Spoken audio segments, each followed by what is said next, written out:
दोस्तों, आप सभी लोगों का हमारे द पढ़ाई करो चैनल में बहुत बहुत स्वागत है। फ्रेंड्स, हमने पहले जो ओवरव्यू देखा था पॉलिटी का, ये लास्ट ओवरव्यू है, ठीक है।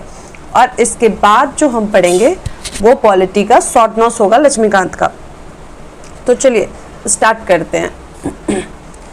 अब इसमें क्या देखेंगे कि जो हमारा संविधान बना था उसमें बहुत सारे आलोचकों का क्या क्या कहना था, ठीक है। संविधान पे जो है मेनली दो आक्षेप लगाए गए थे, दो आरोप लगाए गए थे। पहला क्या कहा गया कि ये संप्रभु नहीं है। आलोचक का क्या कहना था इसमें? आलोचक लोग ये कहना चाहते थे कि जो हमारा संविधान सभा का गठन, ये तो हमें पता है कि कैबिनेट मिशन प्लान है ना, 1946 के तहत हुआ था। और दूसरी चीज उसमें ये बोला गया कि भारत शासन अधिनियम 1935 से है, जो कॉन्स्टिट्यूशन का 2/3 पार्ट जो है उसी से लिया गया है। तो इस कारण जो है ये भारतीय संविधान संप्रभु नहीं है, ये आलोचक का कहना था। तो इसको खंडन कैसे किया गया? इसका खंडन इस बात से कहा गया कि जो कॉन्स्टिट्यूशन हमारा बना है, जो संविधान सभा का निर्माण हुआ है, ठीक है, कॉन्स्टिट्यूशन असेंबली का, उसमें भारतीय प्रतिनिधि द्वारा हुआ है। यानी भारत के ही रिप्रेजेंटेटिव थे, प्रतिनिधि थे, जिनके द्वारा संविधान सभा का निर्माण हुआ। और वो अपने युग में, अपने काल में जो है सबसे लोकप्रिय भारतीय थे, ठीक है। और दूसरी बात कि ये सब जो संविधान बना है और संविधान के अंदर जो अनुच्छेद हैं, ये क्या है, सबकी सहमति है ना, ज़्यादातर लोगों की सहमति और वोटिंग से ही शामिल किया गया। उसके बाद अगर आर्टिकल की बात करें तो हर एक आर्टिकल के लिए जो है 3 वाचन संपन्न कराए गए। इस तरीके से खंडन किया गया। दूसरा आरोप लगा कि भारतीय संविधान उधार का थैला है। तो इसका खंडन किस प्रकार किया गया? इसका खंडन में कहा गया कि भारतीय संविधान जो दूसरे देशों से प्रावधान ग्रहण किया है, ठीक है, वो क्यों ग्रहण किया गया? क्योंकि उस समय भारत का जो सिचुएशन का जो मांग था, ठीक है, भारत की परिस्थितियों का जो मांग के अनुरूप शामिल किए गए। उस समय जो भी सिचुएशन था, जो उस समय जरूरी था, बस उन्हीं चीज़ों को शामिल किया गया है। और संविधान निर्माताओं का क्या उद्देश्य था कि मौलिक संविधान को बनाने के स्थान पर एक व्यवहारिक संविधान का निर्माण करना था। यानी ऐसा नहीं है कि सिर्फ हम जो है एक नैतिकता भरा संविधान तो बना दे, लेकिन व्यवहार में उसको नहीं लाया जा सके, ठीक है। तो इन्होंने ऐसा संविधान बनाया कि जो व्यवहारिक संविधान का निर्माण किया, ठीक है। अगर हम देखते हैं कि कौन कौन सा देश से क्या क्या लिया गया है, तो संसदीय लोकतंत्र, ये आपका यूके का है, पार्लियामेंट्री, ठीक है। उसके बाद संघीय व्यवस्था, संघीय आपका जितना है सब कनाडा से है। गणतंत्र पता ही है कि फ्रांस की क्रांति से है। उसके बाद संविधान की सर्वोच्चता की बात करें तो यूएसए, फिर सुप्रीम कोर्ट भी यूएसए हो गया। मूल अधिकार फंडामेंटल राइट्स यूएसए हो गया। Fundamental duty USSR. प्रेसिडेंट आपका यूएसए से। DPSP Ireland. संविधान संशोधन प्रक्रिया ये आपका साउथ अफ्रीका से लिया गया है। और विषयों का बंटवारा यानी है ना, संघ सूची, राज्य सूची, समवर्ती सूची, ये सब आपका ऑस्ट्रेलिया से लिया गया। अगर जुडिशियल रिव्यू की बात करें, न्यायिक पुनरावलोकन, तो ये आपका अमेरिका से। एकल नागरिकता है ना, सिंगल सिटीजनशिप ब्रिटेन का है। इमरजेंसी जो है 1935 का भारत शासन अधिनियम और 1935 का भारत शासन अधिनियम के अंदर ये कहाँ से लिया गया था इमरजेंसी? तो जर्मनी का वाइमर संविधान। अगर क्वेश्चन में ऑप्शन में मान लीजिए रहे कि जर्मनी का वाइमर संविधान या जर्मनी, तो भी सही होगा। और अगर 1935 का भारत शासन अधिनियम रहे, जर्मनी ना दिया रहे, तो भी ये सही माना जाएगा। चलिए, अब प्रस्तावना की भाषा की बात करें तो ऑस्ट्रेलिया। राज्यसभा में संसदीयों का मनोनयन, ठीक है, यानी राज्यसभा में जो मेंबर होते हैं उनका नॉमिनेशन जो होता है, उसका कहाँ से लिया गया? तो आयरलैंड से, ठीक है। चलिए, अब हम देखते हैं कि भारतीय संविधान पे सबसे ज्यादा प्रभाव 1935 का भारत शासन अधिनियम का रहा। अब हम देखते हैं प्रस्तावना यानी प्रियम्बल। तो इसका इंपॉर्टेंस क्या है कि जो संविधान बनाने वाले लोग हैं वो प्रियम्बल को जो है संविधान की आत्मा मानते हैं, ठीक है। और हमारा प्रस्तावना जो है संविधान का क्या है? नींव है, फाउंडेशन है। प्रस्तावना के आधार पे संविधान के जो है अलग अलग आर्टिकल का, अनुच्छेद का जो है व्याख्या किया जाता है, ठीक है। अब 2 आर्टिकल का अगर टकराव हो जाए, मान ले जाए कोई ऐसी स्थिति आ जाए जिसमें 2 आर्टिकल का टकराव हो जाए, तो उसमें प्रियम्बल से ही जो है गाइडेंस लिया जाएगा कि भाई क्या सही होना चाहिए, क्या गलत होना चाहिए, ठीक है। प्रस्तावना क्या है? संविधान के बुनियादी लक्षणों पे प्रकाश डालता है और लोक कल्याणकारी राज्य के लक्षण प्रस्तावना से ही व्यक्त किए जाते हैं। लोक कल्याणकारी राज्य का जो लक्षण है आपका प्रियम्बल से पता चलता है। प्रस्तावना को संविधान का अंग नहीं माना जाता है, इसमें संशोधन भी किया जा सकता है। देखिए ये इंपॉर्टेंट हो गया, प्रस्तावना को जो है संविधान का अंग नहीं माना जाता है ना, और इसमें जो है संशोधन भी किया जा सकता है। अब व्याख्या देखते हैं कि हमारा प्रियम्बल में क्या है। हम भारत के लोग, यानी संविधान भारत की अपेक्षाओं का प्रतिनिधित्व करता है तथा समस्त व्यक्तियों एक इकाई के रूप में भारतीयों में निहित है। हम भारत के लोग मतलब हो गया कि सभी लोगों का जो अपेक्षा है संविधान से, देश से, ठीक है, उसको क्या करता है संविधान जो है देश से जो अपेक्षा है उसका प्रतिनिधित्व करता है, ठीक है। और ऊपर से जितने भी लोग हैं यहाँ भारत में रहने वाले जितने भी भारतीय हैं उनको एक यूनिट माना जाता है। अंगीकृत, अधिनियमित, आत्मर्पित करते हैं, ये शब्द आपका जो है संविधान को संप्रभुता के परिचायक हैं। कैसे? तो संविधान भारतीयों द्वारा पहली बार तो तैयार किया गया और इसे सर्वोच्च कानून का दर्जा दिया गया तथा ये भारतीयों को ही समर्पित है, यानी इसमें कोई किसी दूसरे देश का कोई रोल नहीं है। हम ही अंगीकृत कर रहे हैं, भारतीय लोग ही अंगीकृत कर रहे हैं, अधिनियमित भी भारतीय कर रहे हैं, आत्मर्पित भी भारतीय कर रहे हैं। इसमें कोई भी दूसरा देश के लोगों का कोई रोल नहीं है। अब प्रस्तावना में भारतीय शासन प्रणाली के लक्षण की बात करें तो पहला पता ये कि संपूर्ण प्रभुत्व संपन्न, दूसरा समाजवादी, तीसरा पंथ निरपेक्ष, चौथा लोकतंत्र और पांचवा गणराज। ये शासन प्रणाली के लक्षण है प्रस्तावना में, याद रखिएगा 5 शासन प्रणाली के लक्षण है। अब संपूर्ण प्रभुत्व संपन्न मतलब क्या होता है कि हमारा जितनी भी पॉलिसी बनती है, आंतरिक नीति हमारे देश में, ठीक है, उसमें बाहरी दखल नहीं होना चाहिए, ठीक है। तो हमारे देश में ऐसे भी जितनी भी पॉलिसी बनती है उसमें बाहरी दखल बिल्कुल भी नहीं होता। और ये संपूर्ण प्रभुत्व संपन्न जो है स्वतंत्रता से भी अधिक महत्वपूर्ण लक्षण है। मान ले जाए जैसे कि देश हमारा आज़ाद हो जाता और ब्रिटेन का यहाँ पे पावर रहता कि वो दखल अंदाजी करते कि नहीं भाई अपना जो भारत में बन रहा है, जो रूल रेगुलेशन बन रहा है उसमें ये चीज़ चेंज होना चाहिए, ऐसे होना चाहिए, वैसे होना, तो ये स्वतंत्रता का फिर जो है जो रियल वैल्यू होना चाहिए वो नहीं हो पाता। तो हम पूर्ण स्वतंत्र है। क्यों? क्योंकि हम अपना जो नीति है, अपना जो लॉ है, रेगुलेशन है, ये सब जो है हम लोग खुद तय करते हैं। हम भारतीय जो है भारत की सरकार तय करती है, ना कि दूसरे देश की सरकार। तो चलिए समाजवादी दूसरा आप देखते हैं कि 1976 में 42वां संविधान संशोधन शामिल किया गया। और भारत में समाजवाद का कितना तो 2 अर्थ है। पहला क्या है कि शोषण को समाप्त करना है और दूसरा है कि अमीर और गरीब के जो अंतर है उसको समाप्त करना है। अब तीसरा नंबर है पंथ निरपेक्ष। तो ये भी आपको पता है कि 1976 के मिनी कॉन्स्टिट्यूशन कहे जाने वाले 42वें संविधान संशोधन में शामिल किया गया है, ठीक है। और ये एक यूरोपीय शब्दावली है।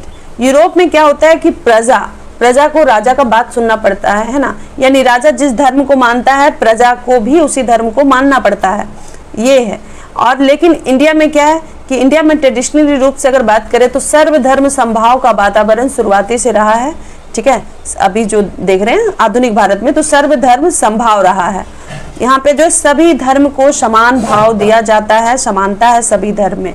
ये आर्टिकल आपका 25 में यही बात कहा गया, प्रस्तावना में भी यही भावना है। पंथ निरपेक्षता का मतलब क्या हो गया कि सभी को धर्म पालन की स्वतंत्रता होगा, कोई भी अपना स्वतंत्रता के हिसाब से अपने मन के मुताबिक जो है वो कोई भी धर्म अपना सकता है और धार्मिक आधार पे कोई भेदभाव नहीं होगा। अब लोकतंत्रात्मक, तो इसमें क्या है कि भारत जो है ब्रिटेन की तरह संसदीय लोकतंत्र है, ठीक है। 5वां हो गया आपका गणराज। तो यहाँ क्या होता है गणराज, यानी कि भारत का राष्ट्रपति जो है निर्वाचित होता है, यानी भारत का जो शासक है एक निश्चित समय पे निर्वाचित होता है, वो आपका हो गया गणराज्य। चलिए प्रस्तावना में लोक कल्याणकारी राज्य के लक्षण अब हम देखते हैं कि 3 न्याय होते हैं, ठीक है। प्रस्तावना में जो है 3 न्याय है, सामाजिक न्याय, आर्थिक न्याय और राजनीतिक न्याय। अगर हम बात करें स्वतंत्रता की तो हो गया विश्वास, धर्म, अभिव्यक्ति, उपासना और विचार की स्वतंत्रता, ठीक है। विचार, अभिव्यक्ति, विश्वास, धर्म और उपासना की स्वतंत्रता, ये 5 हो गए। विचार, अभिव्यक्ति, विश्वास, धर्म और उपासना की स्वतंत्रता। यहाँ पे आपका 4 लिखा हुआ है लेकिन याद रखिएगा 5 हो गए। अब समानता की बात करें तो 2 है, प्रतिष्ठा और अवसर की समानता। फिर व्यक्ति की गरिमा, राष्ट्र की एकता और अखंडता को बनाए रखने वाले बंधुत्व। और अखंडता शब्द किससे जोड़ा गया था? तो ये भी 1976 के 42वें संविधान संशोधन द्वारा शामिल किया गया। अब बनाए रखने वाले बंधुत्व जो है एकता नागरिकों के मध्य होती है, एकता जो है, बंधुत्व जो हो गया एकता, तो एकता आपका जो है नागरिकों के मध्य होती है, नागरिकों के बीच होती है। अखंडता क्या होता है? अखंडता भूभाग से संबंधित होती है, यानी अखंड है, अखंड भारत कहते हैं ना। अखंड भारत मतलब आप दूसरे राज्य को यहाँ पे शामिल कर सकते हैं, दूसरे देश का कोई पार्ट है तो उसको शामिल किया जा सकता है, लेकिन यहाँ भारत से हटने का कोई सवाल ही पैदा नहीं होता। जो भारत में शामिल हो गया, जो भूभाग भारत में शामिल हो गया, वो हट नहीं सकता, अलग नहीं हो सकता, ये कहलाता है अखंडता। ठीक है, अब भारतीय संविधान की बात करें तो 26 नवंबर 1949 को अंगीकृत किया गया था। विक्रमी संवत 2006 मार्गशीर्ष शुक्ल पक्ष सप्तमी को अंगीकृत किया गया। अब चलिए भाग 1 देखते हैं। पार्ट 1 में हमारा संविधान जब बना था तो पता ही है कि 22 भाग थे, और अब जो है संविधान कितना हो गया? 25 भाग हो गया। मूल संविधान में 22 था और अभी 25 है। तो भाग 1 में यहाँ है कि संघ और उसका राज्य क्षेत्र, ये आर्टिकल 1 to 4 है।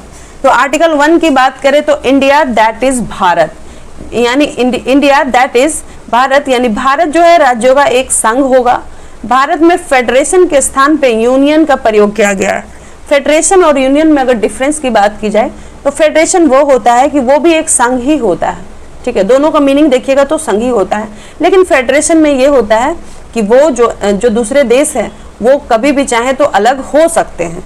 लेकिन यूनियन क्या होता है कि अगर एक देश बन चुका है, उसके जितने भी भूभाग है अखंड होता है। यूनियन मतलब समझिए हिंदी वर्ड्स प्योर, तो वो अखंड होगा, यानी वो जो है उसके जो राज्य हैं कभी भी अलग नहीं हो सकते। ठीक है, भारत में ही रहेंगे, भारत से कभी अलग नहीं किया जा सकता। और फेडरेशन में कि अलग किया जा सकता, जैसे कि यूएसएसआर में अगर देखें तो उसमें क्या हुआ, बाद में सब चेंज हो गया है ना, रशिया अलग हो गया, यूक्रेन अलग हो गया, तो इस तरीके से। लेकिन इंडिया में ऐसा नहीं है। तो यूनियन क्या दिखलाता है? यूनिटी का बोधक है, अतः किसी भी भारतीय राज्य को अलग होने का अधिकार नहीं दिया गया है। अब आर्टिकल 3 क्या है कि राज्य निर्माण प्रक्रिया, इसमें क्या होता है कि भारत में किसी नए राज्य का निर्माण हो, उसका बॉर्डर हो, उसका एरिया हो, उसका नेम हो, ये सब चेंज जो है करने का अधिकार संसद को है। जबकि यूएसए में क्या है कि राज्य के अनुमति के बिना किसी ऐसा कुछ नहीं किया जा सकता, यानी यूएसए में है कि देश का जो उसका अनुमति है उसके बिना कुछ नहीं किया जा सकता। जो यूएसए में क्या है कि डबल सिटीजनशिप चलता है ना, और उसमें जो है एक राज्य का भी अलग सिटीजनशिप होता है और उसके देश का भी अलग सिटीजनशिप होता है। तो अगर अमेरिका का राज्य नहीं चाहेगा कि भाई हमको नहीं उसमें मिलना है तो नहीं किया जा सकता, लेकिन यहाँ पे हमारे पार्लियामेंट संसद को यह हक है, ये अधिकार दिया गया है कि वो चाहे तो किसी राज्य का सीमा, क्षेत्रफल और नाम में परिवर्तन कर सकता है। उसके संसद राज्य निर्माण के लिए संबंधित राज्य की राय भी लेती है ना। और ऐसा नहीं है कि संसद अपना मन से चाहे तो अपना कर देगा, वो है कि उससे रिलेटेड राज्य का भी राय लेता है कि सही होगा या नहीं होगा। लेकिन अगर परंतु वह उसे मानने के लिए बाध्य नहीं है, तो इसका मतलब ये बताया जा रहा है कि ऐसा नहीं है कि पार्लियामेंट अगर चाहेगा कि करना है तो उससे राय लेता है, और अगर मान लीजिए राज्य कहेगा कि नहीं भाई हमको नहीं ऐड करना है, तो लेकिन अगर पार्लियामेंट चाहता है कि नहीं हम इसको ऐड करना चाहते हैं या फिर हम उसके बॉर्डर को और बढ़ाना या घटाना चाहते हैं, तो पार्लियामेंट ये काम कर सकता है। कैसे होता है? तो राज्य निर्माण विधेयक राष्ट्रपति के पूर्व हस्ताक्षर के किसी भी सदन में प्रस्तुत किया जा सकता है।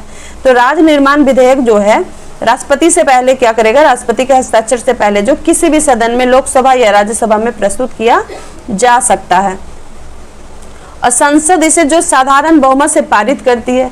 राज्य निर्माण के लिए बात करें तो संविधान संशोधन की आवश्यकता। नेक्स्ट है कि 1947 से 56 के बीच जो है राज्यों की कुल 4 श्रेणियां थी, ABCD, ठीक है, यानी 9 ईयर। देश की आजादी के 9 सालों तक जो है ABCD करके 4 श्रेणियां थी। पहला था कि ब्रिटिश भारतीय प्रांत है, यानी यूपी, बिहार, ये सब जो है आपका ब्रिटिश भारतीय प्रांत थे। दूसरी हो गई कि बड़ी रियासत थी, जैसे कि जम्मू कश्मीर, हैदराबाद, मैसूर, ये सब बड़ी रियासतें थी। तीसरी हो गई कि छोटी रियासतों के समूह थे, सी में, और डी में रखा गया अंडमान निकोबार द्वीप समूह। तो 1953 में श्री पोट्टू रामालू को जो अनशन पे बैठे तो उनकी मृत्यु के बाद, है ना, उनकी मृत्यु के बाद जो है आंध्र प्रदेश का निर्माण किया गया। भाषाई आधार पे बना ये पहला राज्य था आपका आंध्र प्रदेश, जो 1953 में आपका बना था। अब राज्य पुनर्गठन आयोग की बात करें तो 1953 से 55, तो इसमें फजल अली जो है इसके अध्यक्ष थे। राज्य पुनर्गठन आयोग के अध्यक्ष थे फजल अली। अगर अन्य मेंबर की बात करें तो हृदयनाथ कुंजरू और KM पानीकर। और इसी कमीशन के आधार पे जो है, इसी कमीशन का जो रिकमेंडेशन पे है, भाषाई आधार पर राज्यों का निर्माण की जो है सिफारिश की गई। 1 नवंबर 1956 को कितना बन गया राज्य? तो 1 नवंबर 1956 को 14 राज्य और 6 केंद्र शासित प्रदेश अस्तित्व में आए। तो 1 नवंबर को इसलिए जो है बहुत सारे राज्यों का इंडिया में क्या मनाया जाता है? स्थापना दिवस मनाया जाता है। तो चलिए दूसरा है कि आर्टिकल 2 नागरिकता, ये आर्टिकल 5 to 11, ठीक है, पार्ट है 2, और नागरिकता आर्टिकल 5 to 11 सिटीजनशिप। लोकतांत्रिक देश में क्या होता है कि वहां के रहने वाले लोगों को नागरिक शब्द यूज किया जाता है, जबकि जो राजशाही जहां पे होता है राजतांत्रिक, तो वहां पे जो है प्रजा शब्द यूज किया जाता है।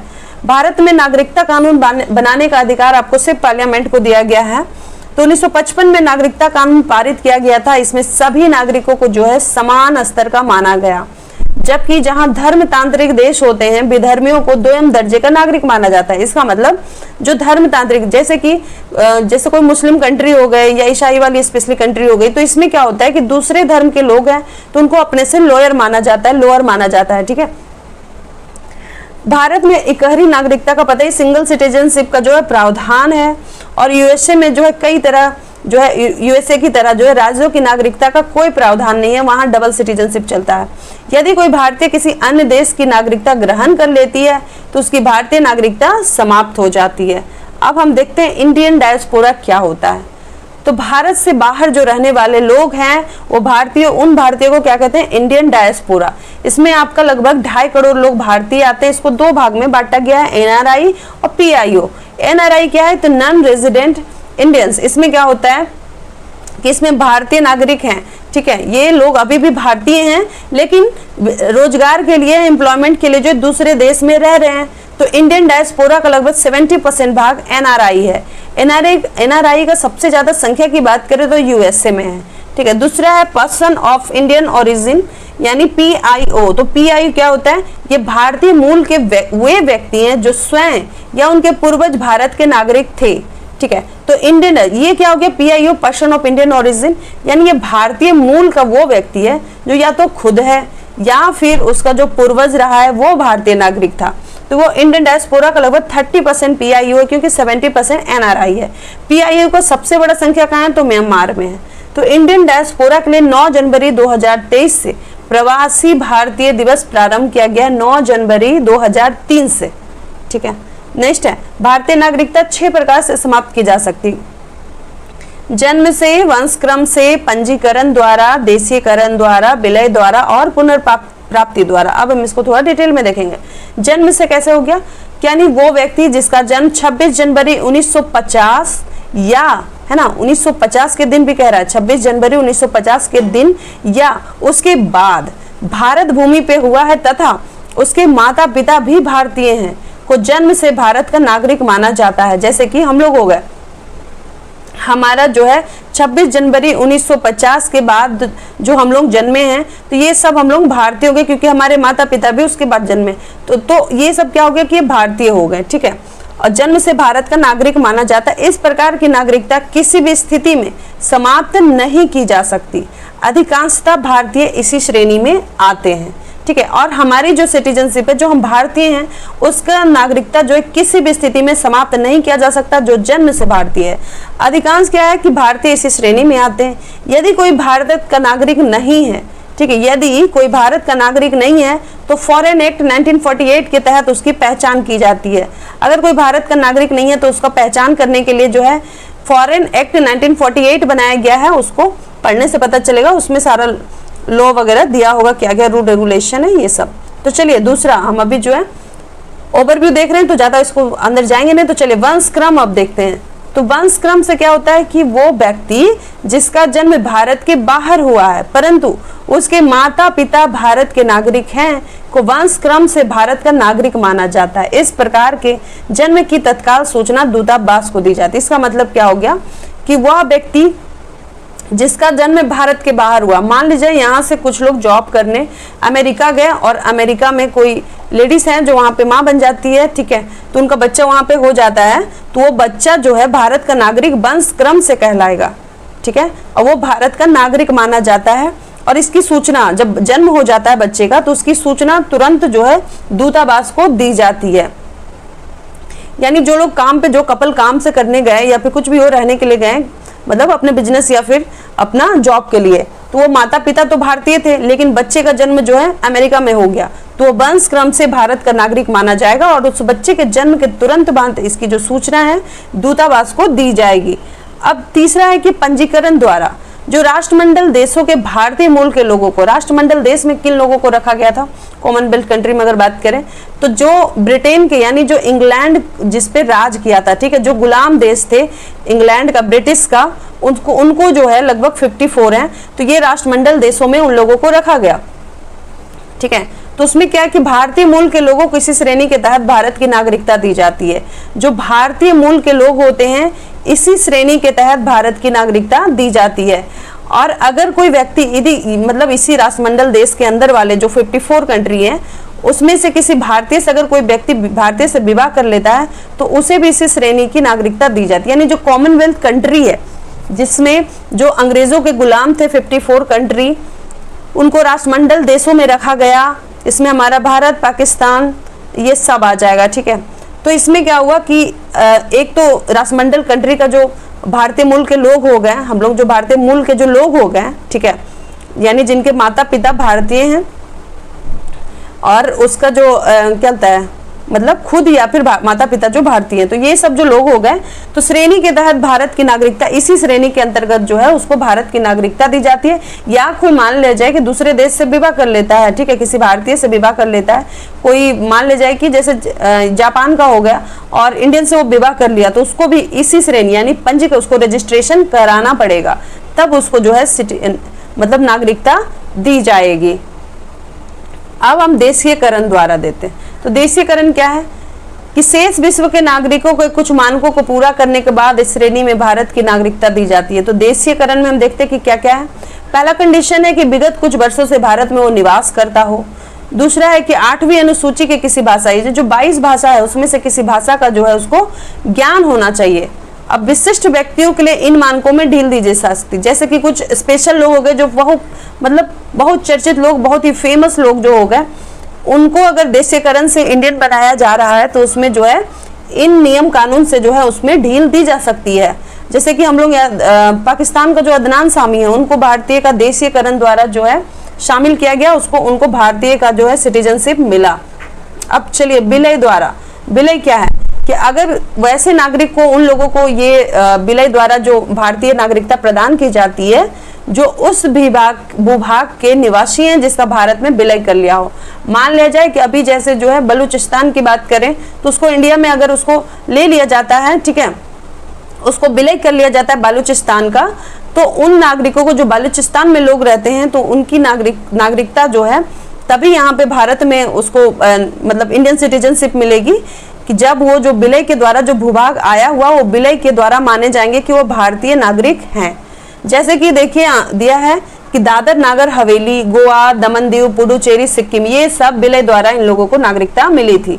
अब पुनर्प्राप्ति द्वारा मान लीजिए यदि कोई व्यक्ति उपरोक्त किसी भी प्रकार की नागरिकता का त्याग करता है, यानी ये जो आपका 5 नागरिकता जिस तरीके से था, देशीयकरण, रजिस्ट्रेशन वगैरह, तो इन सब हिसाब से अगर कोई नागरिक जो है इसका त्याग करता है, कहता है कि नहीं सिटीजनशिप उस समय मान लीजिए वो बाहर रह रहा था, उसको नहीं जरूरत था, लेकिन वो फिर से चाहता है किसी श्रेणी में हमको जो है इंडियन सिटीजनशिप चाहिए, तो यही जो प्रोसेस है जो ऊपर अभी हम लोग 5 पढ़े हैं उसी के द्वारा पुनः नागरिकता इसी श्रेणी में दी जा सकती है। उसको जो पुनः प्राप्ति द्वारा जो है उसको इंडियन सिटीजनशिप मिल जाएगा। अब राष्ट्रीय चिन्ह,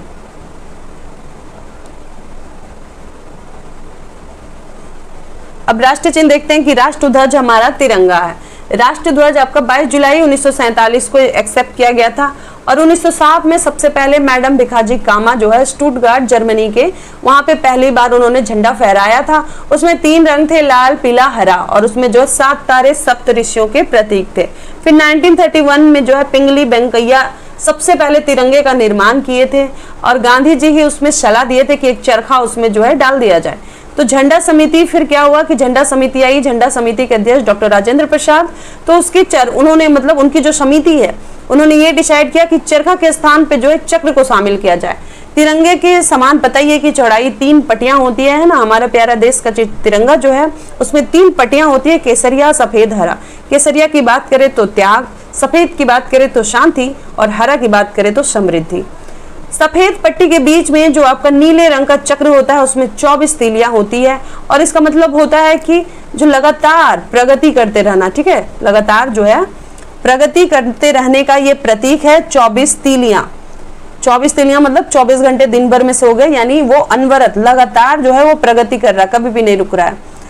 अब 3:2 जो है इसका जो अनुपात झंडे का बनाया जाता है, तिरंगे का, और इसे सर्वोच्च न्यायालय द्वारा दिशा निर्देशों के आधार पे ही फहराया जाता था, ठीक है, पहले। अभी क्या हुआ कि पहले अभी क्या है कि दिशा निर्देश जैसे गाइडेंस देता है सुप्रीम कोर्ट, उस हिसाब से फहराया जाता है 3:2, ठीक है। और उसके बाद अगर बात करें नवीन जिंदल जो है एक PIL फाइल करते हैं और उसी के द्वारा जो है हम लोगों को, आम जनता को भी राष्ट्रध्वज प्रयोग करने की अनुमति दे दी गई, नहीं तो पहले ऐसा नहीं था। नवीन जिंदल जी के PIL के बाद ही जो है हम एक आम जनता लोगों को भी अनुमति दिया गया कि झंडा का यूज कर सकते हैं।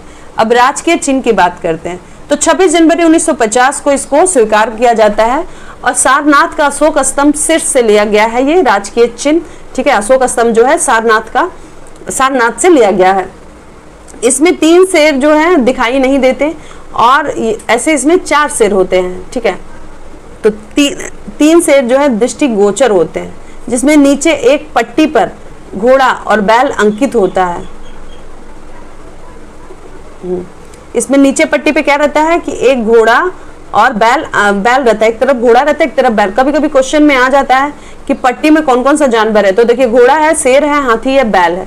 सत्यमेव जयते की बात करें तो मुंडकोपनिषद से लिया गया है और इसमें बात हो रही है कि मंत्रियों द्वारा कौन सा राज चिन्ह प्रयोग किया जाता है, तो राज चिन्ह में आपका जो है नीला रंग का मंत्री प्रयोग करते हैं, लाल रंग का राज्यसभा सदस्य और हरा जो है लोकसभा सदस्य। अब राष्ट्रगान बनाम राष्ट्रगीत के बारे में जानते हैं कि जन गण मन रविन्द्रनाथ टैगोर द्वारा रचा गया था और उन्होंने बंगाल का जो राष्ट्रगान है अमार सोनार बांग्ला, तो इसको भी रचयिता वही है, ठीक है।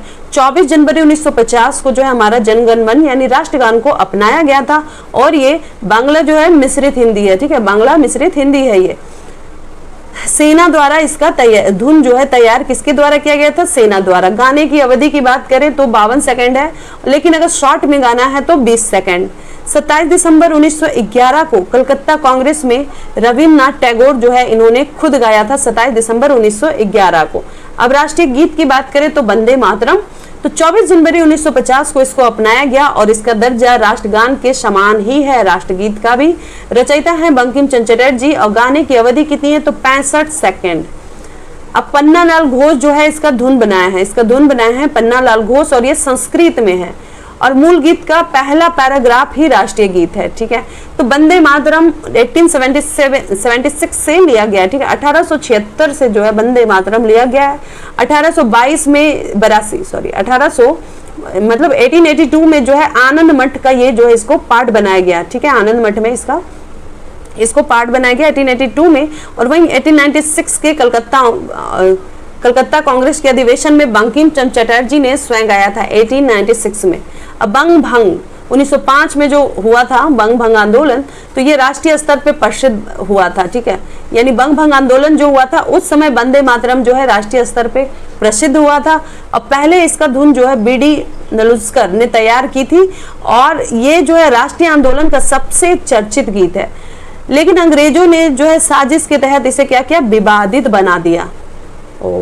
अब राष्ट्रीय पंचांग देख लेते हैं कि 22 मार्च 1957 को शक संवत और ग्रेगोरियन कैलेंडर जो है अपनाया गया था। 22 मार्च 1957 को शक संवत की बात करें तो कनिष्क इसको स्टार्ट किया था 78 ईस्वी में और इसका सर्वाधिक प्रयोग शकों द्वारा किया गया था, ठीक है। प्रत्येक वर्ष 22 मार्च को ये स्टार्ट होता है, ठीक है। प्रत्येक वर्ष 22 मार्च को ये स्टार्ट होता है और इसका प्रयोग मात्र सरकारी कार्यकलापों और गजट में किया जाता है। अच्छा, 22 मार्च 1957 जो है प्रत्येक वर्ष जो है इसी दिन स्टार्ट होता है। इसका उपयोग किसमें होता है, सरकारी कार्यकलाप और गजट में।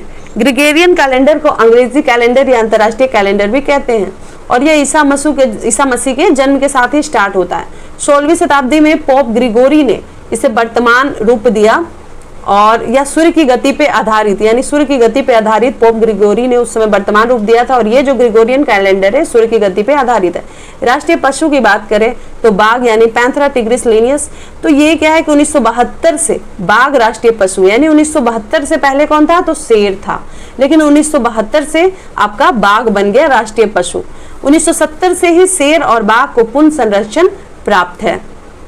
1973 में जो है राष्ट्रीय पक्षी हमारा मोर हो गया, उसका वैज्ञानिक नाम है पैबो क्रिस्टियस लीनियस। ठीक है, तो ये 1963 में राष्ट्रीय पक्षी इसको घोषित किया गया था, और 1972 में वन्य जीव संरक्षण अधिनियम के तहत जो है इसे पूर्ण संरक्षण प्राप्त है। राष्ट्रीय पुष्प की बात करें तो वो कमल हो गया, निलुम्बो नुसिफेरा, उसका वैज्ञानिक नाम है। राष्ट्रीय वृक्ष बरगद यानी फाइकस बेंगलेनेसिस, और आपका राष्ट्रीय फल आम हो गया, मैग्निफेरा इंडिका। राष्ट्रीय नदी गंगा। राष्ट्रीय जलीय जंतु ये स्विस यानी कि जो गंगा नदी की डॉल्फिन फिश है ना वो, ठीक है, गंगा नदी की डॉल्फिन फिश को शुशु ऐसे कहते हैं इसका ई में। तो इसका वैज्ञानिक नाम क्या है कि इसका नाम है प्लेटेनिस्टा और गंगेटिका। ठीक है, ये हो गया, स्विस रहे या शुशु रहे या फिर डॉल्फिन रहे, ठीक है, ये सब आपका जो है राष्ट्रीय जलीय जंतु एक ही का नाम है, ठीक है, उसी का डॉल्फिन को ये सब कहा जाता है। तो राष्ट्रीय धरोहर पक्षी आपका हाथी 2010 से। 1971 में जो है prevention of insult to national honour act लागू किया गया। ठीक है, यानी 1971 में जो है PINHOA एक्ट जो है लागू किया गया, और 2003 में इसे संशोधन किया गया। इसके तहत राष्ट्रीय प्रतीकों का अपमान दंडनीय अपराध है। 1971 में जो है आपका prevention of insult to national honour act लागू किया गया, और 2003 में जो है इसमें फिर संशोधन किया गया। इसके तहत क्या हुआ कि जो राष्ट्रीय प्रतीक है अगर उसका आप इंसल्ट करते हैं तो आपको इसके लिए पनिश किया जाएगा, है ना, ये जो है दंडनीय अपराध है। तो चलिए, thank you so much guys, hope आपको ये मेरा वीडियो पसंद आया हो। जय हिंद।